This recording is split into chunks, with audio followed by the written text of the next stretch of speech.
The management and staff of NNPCL Limited have welcomed the newly appointed Group Chief Executive Officer, Mr. Ojulari, and the Board of Directors. NaijaNews reports that President Bola Ahmed Tinubu appointed Ojulari to replace Kyari in the early hours of Wednesday, while also restructuring the NNPCL board. In a sweeping reconstitution of the Nigerian National Petroleum Company Limited board, President Bola Ahmed Tinubu reviewed the chairman, Pius Akinyelure, and the Group Chief Executive Officer, Kyari. Consequently, the president appointed Ojulari as the new CEO, effective from April 2, 2025. A statement by NNPC spokesman Olufemi Shonaye on Wednesday said the management and staff of the NNPCL thanked Kyari and the former board members for their services to the company. We extend our profound appreciation to the outgoing GCEO, Mr.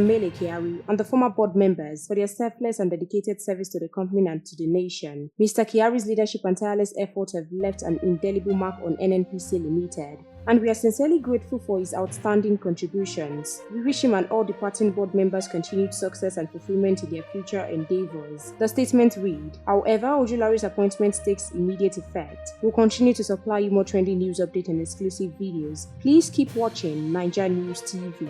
Good night.